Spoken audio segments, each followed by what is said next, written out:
Grand slam for Masters!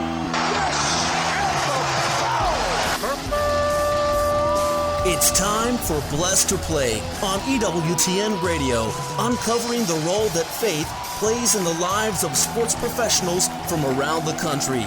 And now, here's your host, Ron Meyer. Fire, score! My guest today is Shawn Coury. He's the athletic director and head football coach and head track and field coach at Pinecrest Academy in Cumming, Georgia. Shawn played sports throughout his life, and obviously his coaching. Also came up with a balance in sports program at Pinecrest, and I get so many emails from parents who just talk about how their young athlete could balance sports in their life, and I think Shawn will have some great insight into that. I'd like to welcome Shawn Coury to Blessed to Play. Shawn, welcome.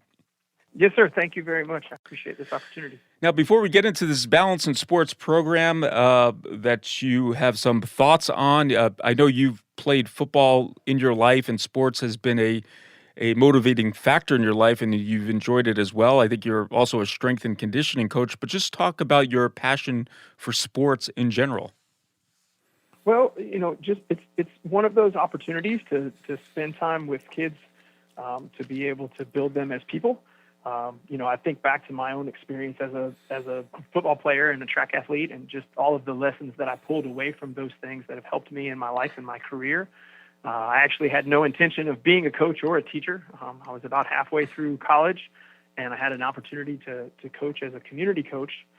And I fell in love with the opportunity to work with high school kids and to share my love for sport. And it just became one of those things where I changed my major and fell into this, and have been blessed with a great career to spend a lot of time with a lot of really good athletes and students. Yeah, indeed. And we live in a sports craze culture. People are fans. They turn on the TV. Obviously, they participate in sports. But it's different between a fan and an athlete, obviously. And an athlete is actually competing in the game, and it takes on a whole different element, especially in a youth athlete's life. And balance is key in this approach to sports, especially when growing up. You start off having fun, and depending where your talents take you, you get more competitive. And as you get more competitive, you spend more time actually honing your skills and practicing. So let's talk about this concept of balance in sports. And I think the key to this, Shawn, is what is your goal as an athlete? That involves virtue, team lessons. It could be in a college scholarship. Some people play professionally, but what is your desired takeaway? That is a key question, isn't it? Yes, sir. And that's basically what it comes down to, right? Why do you play? There's books written about it and podcasts about it, and you name it. But why are you playing? Why do you choose to put your body through this or to use your time this way? And there's so many answers to that question, and it's different for every single athlete, but I think it's a very important question to ask. And it seems like in our culture, a lot of time it goes back to that prestige part, right? Mm-hmm. I can earn a college scholarship to do this. It's going to help me, get to college. I really want to play in the NFL or the MLB or MLS or whatever it is. Kids have big dreams, and their parents have big dreams for them too. And that's a beautiful thing, right? You want to encourage those dreams. But we've got to really focus on, why do we want to do this? What is it about for us? What can we take away from this great sports experience that's beyond the monetary or even I don't know how else to say it, but the utilitarian part of, we're using the sport for this purpose and the sport is using us for this purpose. So obviously, when you're starting off playing sports, and not even at the high school level, it's fun. I think sports teaches you a lot of things. Obviously, in the team environment, you also get to know where your talents lie if you are an athlete or you're not an athlete. So it's really a great innocuous environment to see where you stand and to have fun doing it. But as you move up, obviously, it gets a little bit more competitive. Even at the high school level, it becomes more organized. There's a little bit more. It becomes more demanding. So what is, burnout could happen. It really can if you are so consumed and you have nothing else besides sports in your life. You brought up a point about the travel programs, and I had a daughter who played as an elite athlete and played travel soccer, and that is very demanding. But talk about the balance of pursuing competitive sports and also having a life outside of it. And, again, that kind of goes back to that original question, right? What is the why? What are you trying to accomplish with the time that you're going to spend? And so, it was one of those things, years ago. Kids did it for fun. They did it for camaraderie, for, getting to know kids and teamwork and things like that. And over time, it's become one of those things where specialization has become earlier and earlier, more and more important. It's one of those things where, the level that you play, what type of travel team you're on, or what type of group you're with, or who your personal trainer is, or any of those things. They're very important to a lot of families, to figure all of that out. And unfortunately, a lot of that leads to the overwork or the burnout for kids. Research shows that the average burnout, or the average time that kids kind of bail out on a sport or quit on a sport, now is age 11, right? And the honest truth is, when you're just learning to play as an 11-year-old kid, you're talking about, fifth graders, maybe sixth graders. How is it possible that they're burnt out by age 11? What have we done as the adults kind of driving the train to put them in a position where they're done with it by then, because it's become, so much a big part of their life. One of my biggest fears, working with kids and kind of working with them and trying to help them through things, is I've watched a lot of athletes over the years who wrap up their entire identity in the sport that they play, right? We talk about wrapping up our identity in who we are in Christ. What kind of Christian are we? Are we pursuing that life, worthy of Christ's sacrifice? Are we pursuing heaven with our whole hearts? Well, what happens when you wrap yourself up and say, I am a baseball player, and you define yourself as a baseball player? Well, no matter when it ends for everybody, right? I was blessed to play football for quite a long time, but it's over with. And it ended years, going on almost 30 years ago. I got a friend that was a pitcher in the MLB, and he ended up injured and had a great career, but ended up injured later on in his career, and baseball's over. What do you do next, right? What kind of husband are you? Father are you? Employee, employer, whatever it becomes. And what ends up happening a lot of times is I see kids who are their whole identity is wrapped up in that single sport. And then when it doesn't go the way that they planned or what they were looking for, they have no identity, and it creates crisis in their life, and they don't know where to turn or what to do. Like, man, I was a baseball player my whole life, every summer, every weekend. This is all I did, and now it's gone. What do I replace that with? Yeah, I think that's key. Personal identity, to not, that's what you do. It's not who you are. And at the end of the day, everything is going to have a finality to it, and you got to identify yourself in a way that's healthy. And we believe that is being a child of God, and then growing from that. As you mentioned, it could be a husband, could be a father as well. Blessed to play, Ron Meyer, chatting today with Shawn Coury. He's the athletic director, head football coach, and head track and field coach at the Pinecrest Academy in Cumming, Georgia.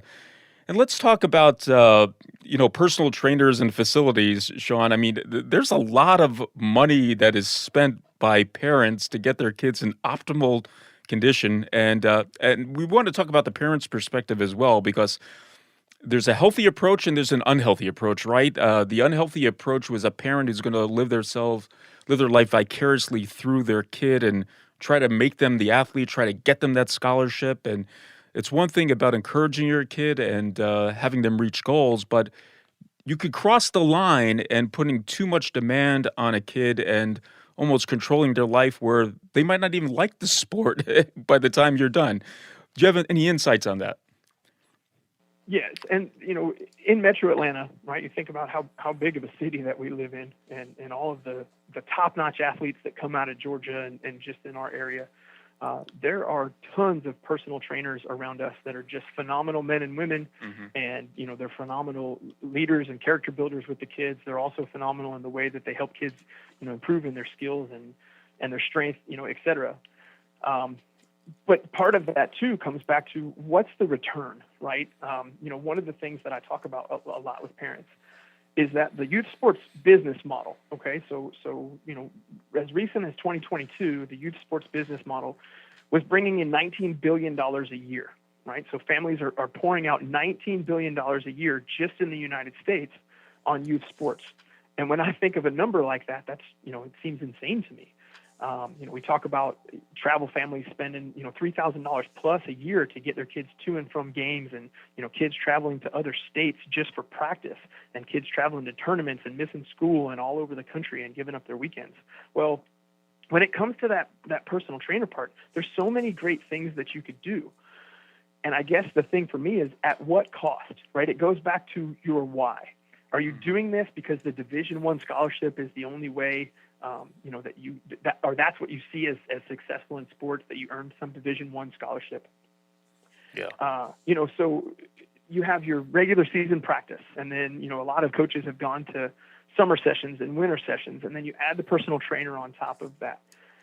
At what cost are you pouring into that business model? And then, I hate to say this, but you also have to be wary out there of the personal trainers who it is just a business to them. Because that exists. Mm-hmm. Hey, bring your kid here and I can increase their 40 time, Mm-hmm. by a half a second. Well, increasing your 40 time by a half a second is a pretty difficult thing to do. And we just have to be smart as parents to vet the trainers that we have and make sure that they have the best interests of the kid. And to try to keep that balance, to say, okay, so the kid went to school all day, then he went to practice for 2 hours, then he went to his personal trainer for 2 hours, then he goes home and does homework till midnight, then he wakes up the next morning at 6 o'clock to go back to school. Is he sleeping right? Is he eating right? Are we pouring so much into this? And if we're going to pour so much into it, what is our end goal? Mm-hmm. It's so often the end goal is college scholarships.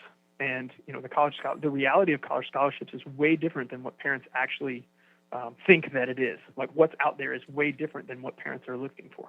Yeah, and those percent of college scholarships are very far and few between, if you're lucky to be one of those scholarship athletes that could actually get some money to play and get educated at an institution. All right, let's take a break. On the other side, we're going to talk about a spiritual approach to sports. Love, pray, work, and seek with our guest today, Shawn Coury. He's the athletic director, head football coach, and head track and field coach at Pinecrest Academy in Cumming, Georgia, when Blessed to Play returns right after this.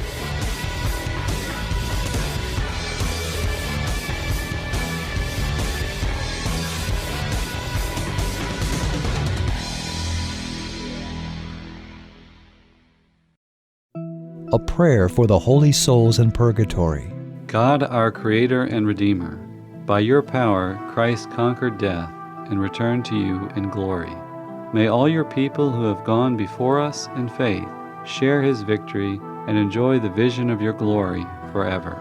We ask this through Christ our Lord. Amen.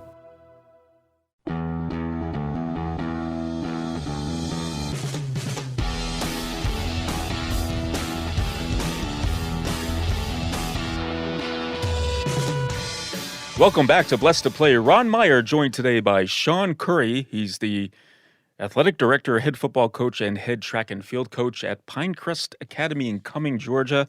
He had some great insights on a balance in sports approach, especially for our youth growing up. We're going to get more into a spiritual discussion now. Shawn's at a Catholic institution, high school in Georgia. And Shawn, let's talk about some spiritual approaches to sports. And I know love, pray, work, and seek is kind of what you do there at Pinecrest Academy. Maybe you could talk about those elements that you incorporate into your athletic program. Yes. So our school is, built on a model of integral formation. What does it mean to form the whole person? And, we have these awesome educational ideas of how to form the intellect and the spirit, how to form the human character, how to form our apostolic way that we do things as human beings. And so love, pray, work, seek is essentially, 4 action verbs or action items to help us work through how we complete the whole person and how we use sports as a tool in our school to help form the whole person. Like I mentioned before, at some point sports are going to end, right? So, we're looking for, husbands and wives and, leaders in our community and parents and business leaders and, whatever that happens to be. Who do you become when your sports career is over? And so it's all about that integral formation, all about that guide that's going to form the whole person and use whatever sport they're participating in as the tool to be able to accomplish those goals. Let's talk about Colossians chapter 1, verse 10, and this is kind of your motto, I guess you would, or scriptural motto for your program, to allow sports to be a tool to teach us how to live a life worthy of Christ. Yes, and so, in there, that's one of the things that St. Paul talks about. He talks about, what does it look like to live a life worthy of Christ, right? Worthy of Christ's sacrifice. And sometimes we'll even talk about it to the point where we'll say, living a life worthy of heaven, right? The reward of heaven. Mm-hmm. And when we look at that, our decisions, our behaviors, they all need to point back to that purpose. If our purpose is to serve Christ in everything that we do, then our behaviors need to follow that model. And that's where the love, pray, work, seek part comes in, right? How do we serve others? That's the love. How do we serve God? That's the pray. How do we do our jobs, right, and reach our goals? And that's the work and the seek. Mm-hmm. And so, like I said, we build our formation plan around those 4 core habits and trying to grow those habits. To kind of go, I guess, a little bit more detail without getting too far in the weeds with it. So there is an amazing speech by Dr. Martin Luther King, and it's something that's probably not as common, right, as the I Have a Dream speech and all of those things. But there's a speech out there called The 3 Dimensions of a Complete Life. And he's referring to Revelation and the New Jerusalem, right? The New Jerusalem is perfect in its height and its width and its length. And he talks about how the 3 dimensions all have to be in balance, right? So the length of our life is our goals, the height of our life is our relationship with God, and the width of our life is all of the people that we bring with us. Mm-hmm. And that's kind of what Love, Pray, Work, Seek is about, right? The way that we love, how do we bring people with us in the width of our life through our sports, our teammates, our fans, our families, whatever it is. And when you talk about the pray, it's that height of your life, that relationship with God that keeps you on track. And the work and the seek basically go down to the length of your life. What are you doing with your goals? Are you seeking to get smarter? Are you seeking to learn something new? Are you seeking new knowledge about God, about your sport, about from schoolwork, whatever? And then how do you do your work? How do you go about living the length of your life and pursuing your goals, but keeping in balance that you're taking your teammates and classmates and friends and family with you, and that you're keeping that relationship with God, balanced with all of those things. Blessed to play Ron Meyer chatting once again with Shawn Coury. He's the athletic director at Pinecrest Academy in Cumming, Georgia, and also the head football coach. And let's talk about your position as a head football coach and, instituting this servant leadership model, if you will. Football's very competitive, Shawn, and I've had coaches in my past. They get on you quite a bit. They don't always talk about the word love. They show you some tough love at times. But as a coach, how do you incorporate this model along with having a competitive environment amongst your players? So, you said it a way that we talk about it quite commonly in terms of tough love. But tough love doesn't mean that we have to, humiliate players or put players on the spot or call them out for anything, right? Again, that love is how do I bring them along toward our purpose? If we're all on this journey, right, and we're trying to serve Christ and we're trying to serve each other, how do we love each other? Well, sometimes that love means I have to hold you accountable in a way that you're not going to, want to be held accountable. And the biggest part of it with the players, specifically about football with the boys, how do they hold each other accountable? Mm-hmm. But how do they do it in a way that shows others who Christ is? And part of that, when you get further into our program, we have 6 standards that we talk about, right? And we use something that a previous athletic director here used, and I love it, but it's OBTC, right? Our best to Christ. And so how do we give our best to Christ in our words, right? In the way that we speak to each other. Coaching is about teaching you what to do next, right? It's not about humiliating you because you did it wrong. And that's one of the things that we really want to focus on and set that example for the boys so that when they correct each other and hold each other accountable, that connection that they have allows them to hold each other accountable without, humiliating somebody or making them feel down or bad about themselves. When I say that, it's not soft, right? It's not that we coddle anybody or make them feel like they're something that they're not. Sometimes love is tough, and it's one of those things where I'm trying to help you walk down this path, And, the guys around me, the assistant coaches and whatever, they're trying to help me walk down that path, and we just do it all together. Yeah, those are very good distinctions. I want to talk about the effect of the professional athlete on the youth athlete. And I think when we look at the entertainment industry, and sports is entertainment at the highest level, at the pro level, there's a bit of self-aggrandizing and there's a lot of showmanship, if you will. And then at the high school level, we're really not teaching that. That comes out more at the professional level. Not to say that it doesn't happen in the high school level, but you're trying to teach these kids virtue as well. So how do you combat the culture of pro sports and its effect on the youth or the young athlete, and also teaching them virtue? Honestly, moment to moment, right? Every situation presents itself in a way that allows a kid to emotionally respond to something. Maybe they're upset with an official's call. Maybe they did something great on the field and, they show out in a certain way or whatever it is. But kid to kid, moment in moment, each of them respond differently. And this is my opinion, and I don't know if it's a, what do the kids call it, a hot take or a bad take or whatever. But the reality of it is the vast majority of pro athletes are amazing human beings that just do it. It's their job. They bust their tail for their teammates. They go home to their families and, they take care of their families and their kids, and you never hear anything from them. They fly under the radar, and it's, they're great at entertaining us, absolutely, but they're just good family people that are trying to do the best they can to do the job that God gave them. And that's amazing. Unfortunately, the showmanship part of it that you see on TV, it is, I believe that it's although it seems to be growing, it is a small majority of the actual, pro athletes that are out there. Most of them just have a love of sport, and a lot of them have a love of their faith and their family and their team. And it is tough, right? There's all kinds of different ways to put on the show. And at the end of the day, right, they're entertainers. They're very hardworking entertainers. They put their body through a lot, to be able to entertain us, to give us something to sit in the stands and cheer about. Yeah, and some of it, this is just fun. I mean, when you see a choreographed thing going on in the end zone after a touchdown, that's just fun stuff.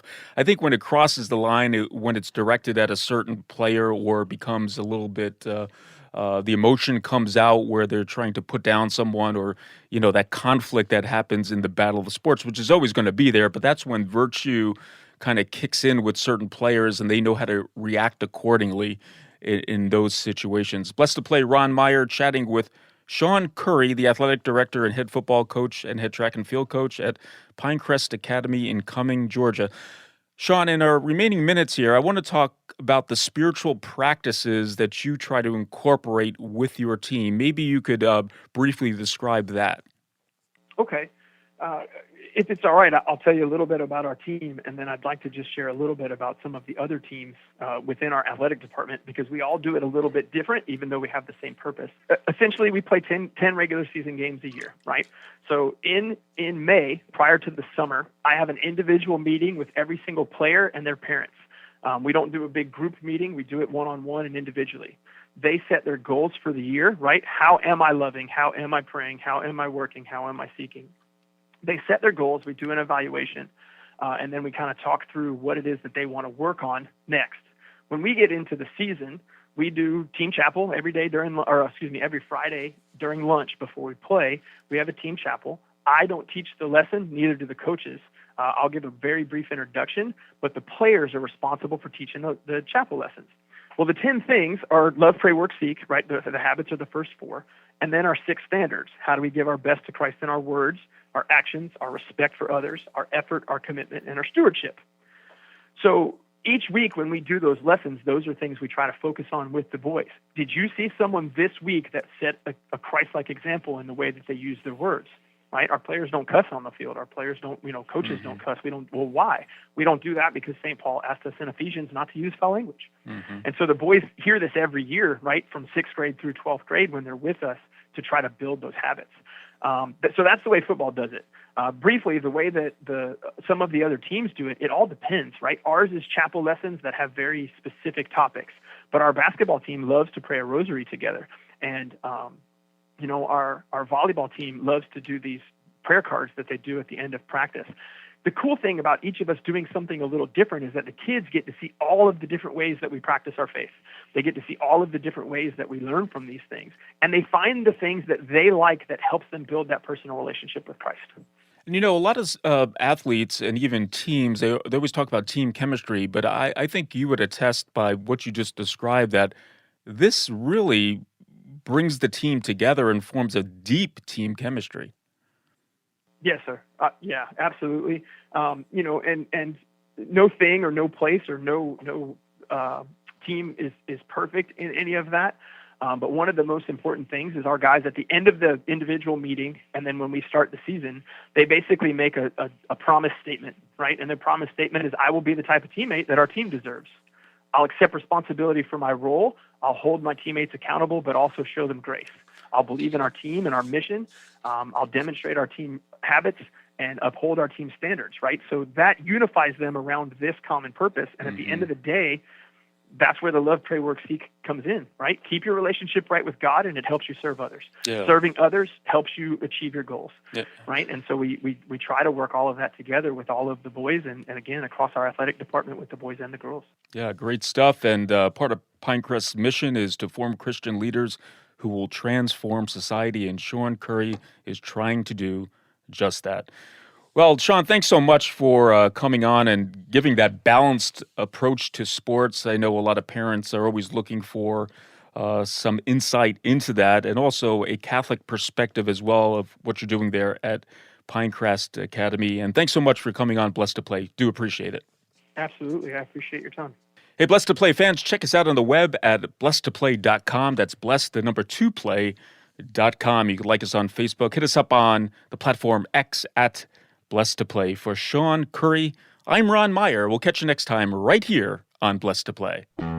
You've been listening to Blessed to Play with host Ron Meyer on the EWTN Global Catholic Network. If you have a question or comment about today's show, feel free to email us at info@blessedtoplay.com. That's blessed, the number 2, play.com. You can also connect with the show on the web at www.blessedtoplay.com. Again, that's blessed, the number 2, play.com. Join us again next time for Blessed to Play on the EWTN Global Catholic Network.